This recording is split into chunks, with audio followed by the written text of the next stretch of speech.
Welcome to 1000 PS. The guys from the mag have invited me to Austria to ride the new for 2024 Guzzi V85 TT.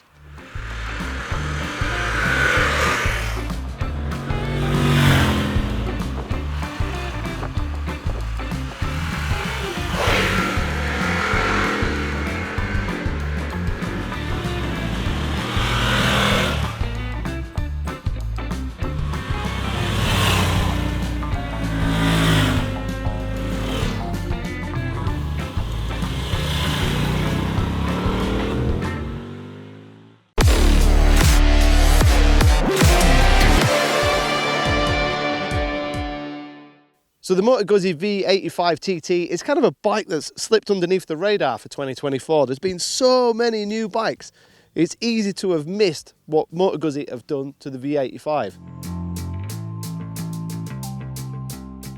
So to make the bike Euro 5 compliant, Moto Guzzi have tweaked the engine a little bit. So they've got it up to 80 horsepower at 7750 RPM, and we've got 60 foot-pounds of torque at just 5000 RPM, which is kind of almost the same power that it used to make a number of years ago.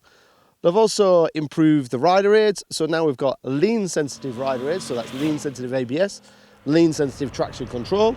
We've lost a little bit of weight, we've changed the ergonomics slightly, we've got a manually adjustable screen.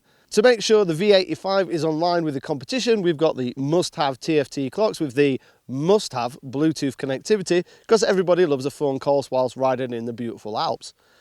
It's a bike that has kind of easily gone under the radar, but Moto Guzzi have done some homework. They've really tweaked the V85 to bring it in line with some of the competition. In the UK, you've got the standard bike at 11-1200 with the cast wheels. We've got the TT version, which is 12,000, identifiable by the spoked wheels, and they also do a touring model with panniers. But we've had the opportunity to test the Guzzi TT here in the Austrian Alps for a couple of days. Now, I've got a little bit of a confession to make, and it's probably because I'm a little bit old, but I quite like Moto Guzzis. I quite like the fact they're air-cooled, and I quite like the shaft-driven, and I quite like the individuality of the bikes. So many bikes today, you park up in a field of 80 or 90 bikes at a bike meet, and you struggle to find your bike. You're kind of walking around with your key fob trying to find it. You're never going to have that problem with the Guzzi V85. It's so individual, so Moto Guzzi. If we removed all the colours and removed all the badges, it would still be a Moto Guzzi, and I kind of like that. I kind of like the fact when you press the Aprilia style switchgear and the Aprilia style switches, when it starts you get that distinctive V85 transverse little rock. I like the fact on tick over the bars get a little bit blurry and a little bit vibey. Some people are absolutely going to hate that, but I quite like it. I quite like the character that Moto Guzzi inject into this bike. There are compensations you've got to make and allow for the V85. It is a heavy bike, even though they've managed to lose a bit of timber. It's still shaft driven, it's still air cooled. This is never going to thrill you with excitement and performance. You're not going to be trail braking to the apex with the foot pegs on the floor. If you're thinking of doing that, you've bought the wrong bike. This is all about laid back adventure riding. And when I say adventure riding, there is an off-road mode, but to take this beautiful bike off-road would be almost criminal, and to be honest, it's a little bit heavy and not really accustomed for off-road. If you want an off-road adventure bike, there's lots of other bikes on the market which are far more capable off-road. This is off-road style. This is Italian styling adventure bike meets kind of old school engineering. But you still have the modern touches like the cornering ABS, like the cornering traction control, the multiple rider modes, the adjustable screen.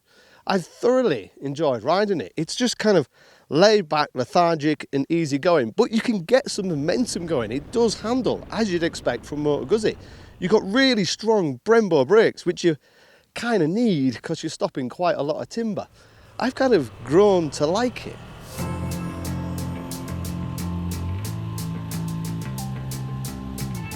So to summarise, Moto Guzzi have essentially tweaked the V85. They made it Euro 5 compliant.